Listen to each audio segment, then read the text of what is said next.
Hola, ¿qué tal? ¿Cómo se encuentran? Espero que vaya todo muy bien por sus casas. Y pues hoy vamos a comenzar entonces con la segunda parte de la crítica de la razón pura que vamos a explorar en la clase, que tiene que ver entonces con el componente lógico del conocimiento. Si ustedes le echan una ojeada rápida a la crítica, pues se darán cuenta que la lógica trascendental es la sección más larga, ¿sí? Porque comprende tanto pues esta primera parte introductoria que vamos a ver, posteriormente incluye todo lo que tiene que ver con la analítica de los conceptos, donde va a estar desde la deducción trascendental de los conceptos puros del entendimiento, pasando por los principios del entendimiento, hasta llegar a los paralogismos y la dialéctica trascendental, que pues es una de las partes más importantes de la crítica. Todo eso forma parte de la lógica. Sin embargo, pues nosotros aquí solo vamos a ver algunas de las partes iniciales y pues cómo se conectan con la temática del curso. Entonces, lo primero que vamos a tratar pues tiene que ver específicamente con la diferencia que Kant establece entre la lógica general y la lógica trascendental, que como tal pues lo que él propone es una lógica trascendental, ¿no? Entonces, para poder introducir la distinción entre estas dos lógicas, primero pues nos hace un pequeño recorrido, digamos, de cuál va a ser la relación entre el entendimiento, que será como tal la facultad o capacidad relacionada con esta parte lógica o propiamente de pensamiento, y la sensibilidad, que fue lo que vimos en las dos sesiones anteriores. Entonces, para Kant, todo el conocimiento proviene de la acción conjunta de la receptividad de la sensibilidad, aquella capacidad donde el objeto nos es dado, ¿no? Recuerden, en tanto que es solamente receptiva, solo puede ser afectada entonces por algo, de modo que aquello que afecta tiene que ser entendido como algo que le es dado al sujeto, ¿no? Algo sobre lo cual el sujeto no tiene ninguna injerencia en sentido de crearlo, inventarlo o modificarlo, ¿sí?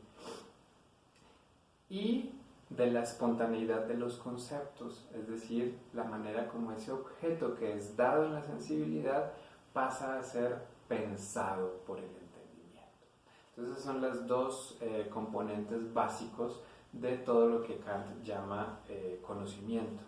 De modo que ahí tenemos las intuiciones puras de la sensibilidad, que son las formas por las cuales algo es intuido, y tendremos entonces en contraposición a ellas, o más bien de manera complementaria, lo que Kant llama los conceptos puros, que entonces los entiende de manera muy general como la forma de pensar un objeto en general, ¿no? De nuevo, como no estamos hablando de contenido, ¿no? De una materia como tal, de la sensación o de los juicios del conocimiento, no podemos decir entonces que los conceptos puros contienen la forma de este o aquel objeto, sino un objeto en general, ¿sí? Ese es un concepto sobre el cual pues podemos hablar más, ya sea con lo que salga aquí y pues posteriormente cuando nos veamos en la clase.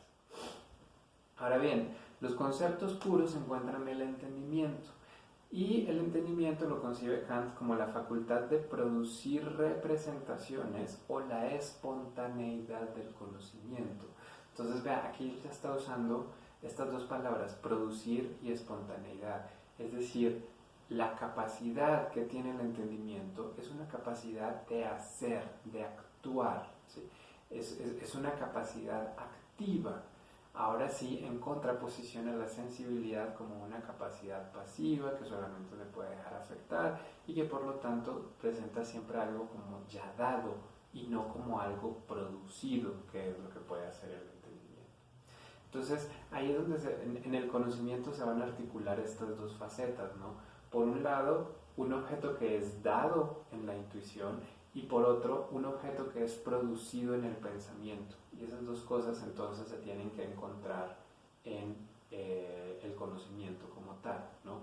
Lo que va a mediar entre eso que es dado y eso que es producido va a ser la imaginación, ¿no? Pero pues, bueno, por ahora no vamos a hablar mucho acerca de eso. Y en esta primera parte introductoria pues viene una de esas oraciones, esas frases que se citan hasta el hartazgo, ¿no? Y una de las más citadas de Kant pues es la siguiente, que se encuentra en A51-B75. Pensamientos sin contenido son vacíos, intuiciones sin conceptos son ciegas. Solo de su unión puede surgir el conocimiento. Entonces yo creo que esa frase pues sintetiza muy bien cuál es el asunto, ¿no? ¿Qué es lo que hace que el conocimiento sea tan importante y que tenga tantos matices sobre los cuales hay que estar siempre atentos, atentas y pendientes de qué pasa con ellos, ¿no? Ahora bien, sobre esta base, entonces ya teniendo qué es lo que hace el entendimiento como capacidad de pensar objetos y de producirlos en el pensamiento, ahora sí vamos a ver la distinción propiamente entre lo que es una lógica general y una lógica trascendental. En ese sentido, pues lo primero que tenemos que hacer entonces es definir pues, de qué se trata la lógica, ¿no? Y pues Kant la define como la ciencia de las reglas del entendimiento en general, ¿no? O sea, ¿cuáles son las reglas que sigue el entendimiento precisamente para pensar lo que piensa? Sin embargo, como son reglas en general, entonces no nos interesa qué es lo que está pensando, simplemente que piense, ¿no? En esa medida podemos hablar entonces de un uso universal de la lógica, donde lo que vamos a encontrar son reglas absolutamente necesarias del pensar que no tienen en cuenta la diversidad de objetos a los cuales puede dirigirse el entendimiento, ¿no? ¿Cuáles son los objetos particulares en los que está pensando el entendimiento cada vez que piensa? Eso no interesa en esta primera instancia, ¿no? En este primer acercamiento lo importante es pensar en su mayor generalidad. Dentro de ese uso universal de la lógica podemos encontrar entonces una lógica general, que es aquella que hace abstracción de todo contenido del conocimiento y de la diversidad de los objetos, y por lo tanto solamente se ocupa de la mera forma del pensar, ¿sí? Entonces, de nuevo, es un pensar sin relación a los objetos o al contenido del pensamiento. Mientras que tenemos, o más bien, junto con ella tenemos una lógica pura, que es aquella que no tiene ningún principio empírico, que no toma nada de la psicología y que por lo tanto debe ser enteramente a priori. Ahora bien, junto con la lógica, el uso universal de la lógica, tenemos también un uso particular de ella, que es donde ahora sí encontramos las reglas para pensar rectamente sobre cierto tipo de objetos, ¿no? Es decir, es un órgano de las ciencias específicas. Entonces, en ese sentido, en la lógica de uso particular, pues tendríamos una lógica de la física, una lógica de las matemáticas, una lógica de la geometría y así, etcétera, ¿no?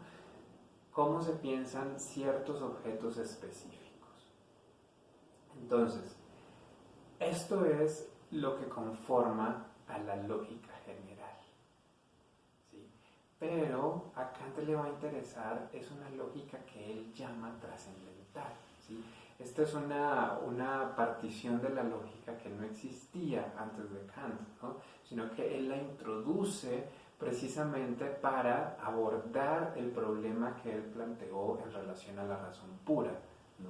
Y como habíamos visto en esa ocasión, cuando les hablé sobre cuál era el problema general de la razón pura, ahí Kant plantea que ese es un problema que tiene que abordarse desde una perspectiva trascendental, donde trascendental quiere decir que debe ser acerca de la manera como se conoce, siempre y cuando esa forma de conocer sea a priori, ¿no?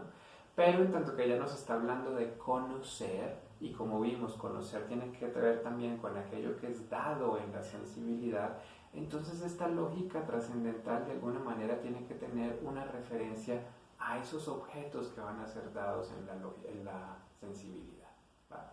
Entonces, la definición más la definición inicial que nos da Kant de la lógica trascendental es aquella que se refiere al origen del conocimiento de los objetos en tanto que éste no se puede atribuir a los objetos. Regresamos sobre esta cuestión de cómo Kant está luchando contra esta idea del sentido común de que son los objetos los que determinan el conocimiento, cuando en realidad precisamente el análisis trascendental del conocimiento lo que está mostrando es que quien determina esos objetos al conocerlos es el sujeto de conocimiento. En ese sentido, entonces, la lógica trascendental es una ciencia que determina el origen, la extensión y la validez objetiva del conocimiento a priori. ¿Sí? Entonces, todo esto que él llama a priori, independiente de la experiencia, tenemos que analizar cuál es su origen, cuál es su extensión y su validez, ¿no? Esos son los problemas de la lógica trascendental.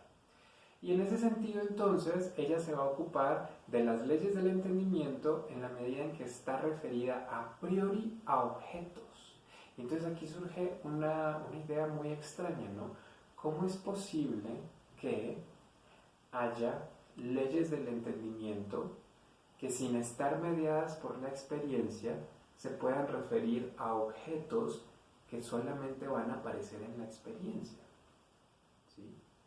Entonces aquí ya Kant nos está poniendo un problema muy peculiar, y es este tipo de lógica que a él le interesa, esta lógica trascendental, contiene unas reglas para pensar, pero que solamente se pueden aplicar a aquello que es dado en la sensibilidad.